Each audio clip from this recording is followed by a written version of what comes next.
আসসালামু আলাইকুম রহমতুল্লাহি বরকাতুহ। টেক কোয়েশ্চেনের দ্বিতীয় ক্লাসে তোমাদের সবাইকে স্বাগতম। গত ক্লাসে আমরা পড়েছিলাম যে be verb auxiliary verb aims আর ওয়াসের থাকলে কীভাবে আমরা টেক কোয়েশ্চেনটা করব। তো ওখানে করেছিলাম যে নট থাকলে আমরা নটটা বসাবো না, নট না থাকলে নটটা বসাবো। কিন্তু এখানে যে একটি কোনো রুলস না, জাস্ট আমরা ক্লিয়ার কোনো ডাউট থাকলে ডাউটনেসটা ক্লিয়ার করবো জাস্ট।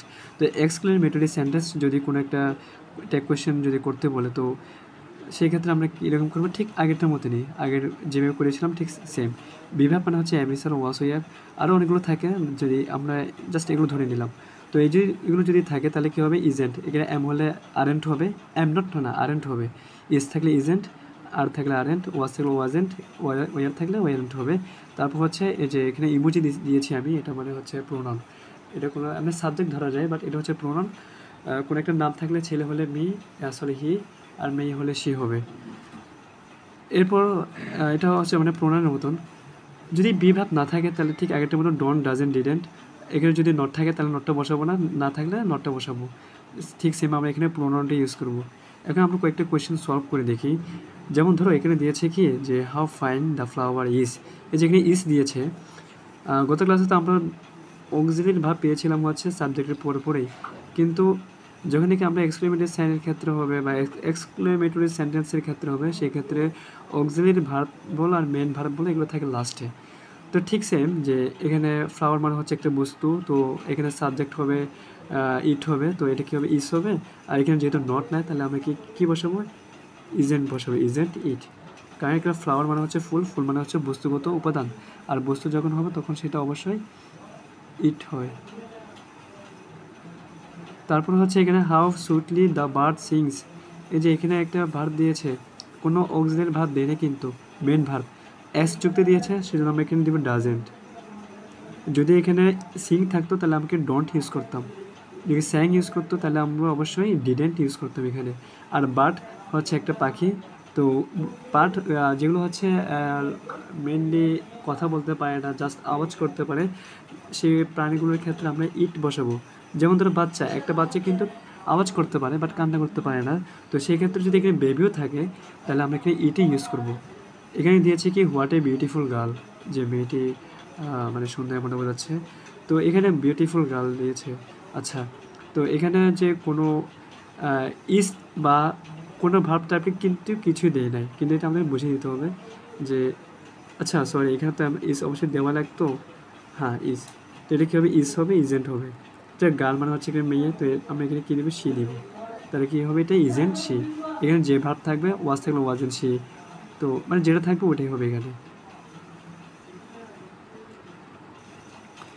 এবার আসে ট্যাগ কোয়েশ্চেনের মধ্যে কয়েকটা আমাদের ওয়ার্ড চেঞ্জ করতে হয়, মানে এদিকে ট্যাগ ফর্মগুলো হয়। যেমন ধরো এখানে এম নট আছে, কিন্তু এটা আমরা লিখলে ভুল হবে, মানে এই পাশে যেগুলো লিখবে এগুলো হচ্ছে ভুল, আর এই পাশেগুলো হচ্ছে রাইট। তো এখানে এম থাকলে, এম নট থাকলে সেটা আমরা কি একটু কনভার্ট করে আরেন্ট লিখবো। ইজ নট থাকলে ইজেন্ট, আরেন্ট, অন, ওয়াজেন্ট, ওয়ারেন্ট, অন্ট, শান্ট। তারপর হচ্ছে তোমার এখানে যদি ক্যান নট থাকলে তাহলে can't, wouldn't, mayn't, mightn't, mustn't, তারপর হচ্ছে মাস্টেন্ট, তারপর হ্যাজেন্ট, হ্যাভেন্ট। তো সেমভাবে এখানে hadn't, don't, doesn't, didn't, oughtn't, didn't, didn't, মানে এভাবে আমরা চেঞ্জ করব।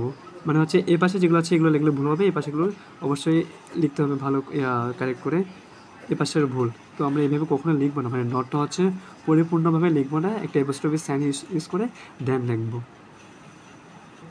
যদিও মানে এটা সম্পর্কে গত ক্লাসে একটু হালকা একটু ধারণা দিয়েছি, কিন্তু এখানে পুরোপুরি দিয়েছি, তোমরা সেটা দিয়ে স্ক্রিনশট মেরে নোট করতে পারো।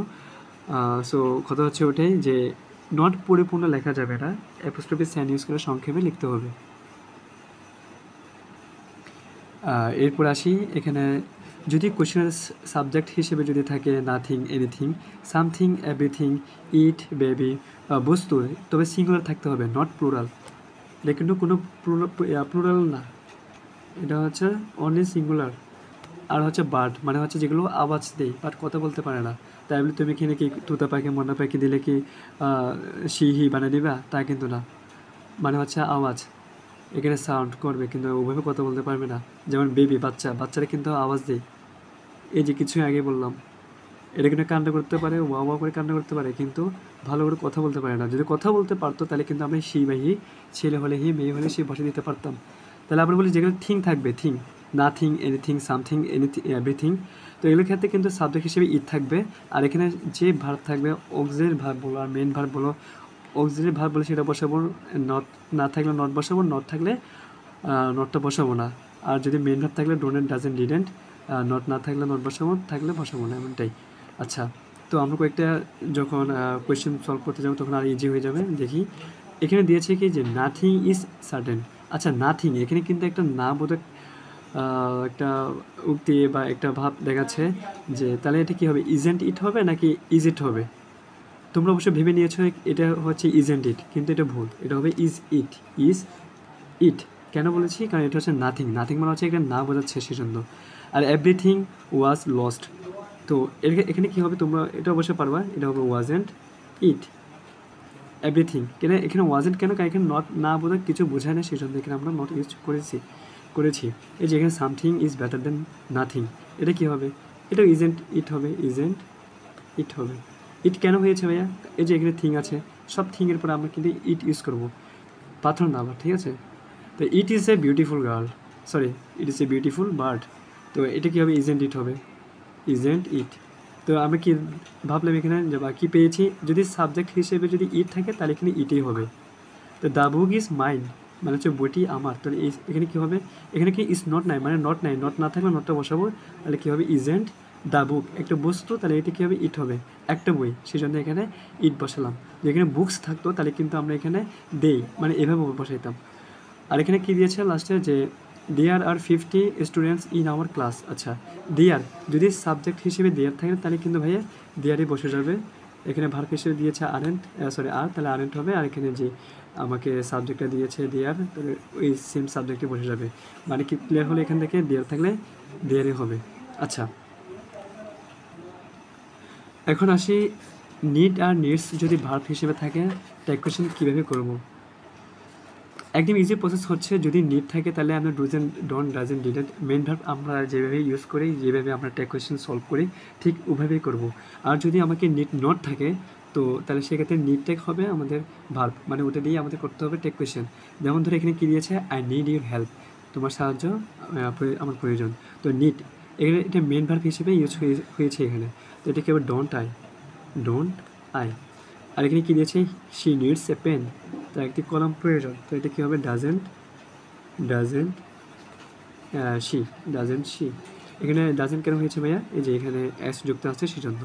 আর এখানে ইউ নিডেড এ ব্ল্যাঙ্কেট। আচ্ছা, ইডি মানে হচ্ছে তোমার ভিটু মানে পাস্ট ফর্ম বোঝাচ্ছে, তো সেজন্য এখানে কী দেবো আমরা, ডিডেন্ট, ডিডেন্ট। ইউ দিয়েছে, ইউ থাকলে ইউ, তাহলে আরেকটা ক্লিয়ার জিনিস ক্লিয়ার হলো, ইউ থাকলে ইউ হবে।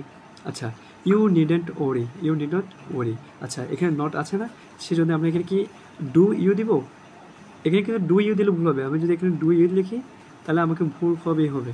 এটার অ্যান্সার কী হবে, এটা অ্যান্সার হবে হচ্ছে নিড ইউ, এটা হচ্ছে আমাদের অ্যান্সার। মানে হচ্ছে যখন তোকে নট থাকবে তখন কিন্তু এটা আমাদের ভার্ব হিসেবে ইউজ হবে। তো এখন তোমরা বলতে এটা যে ইউ নিড নট গো, তাহলে এটা কী হবে, অবভিয়াসলি নিড ইউ হবে। তবে কিন্তু এখানে আবার ডু ইউ এভাবে হবে না, ঠিক আছে।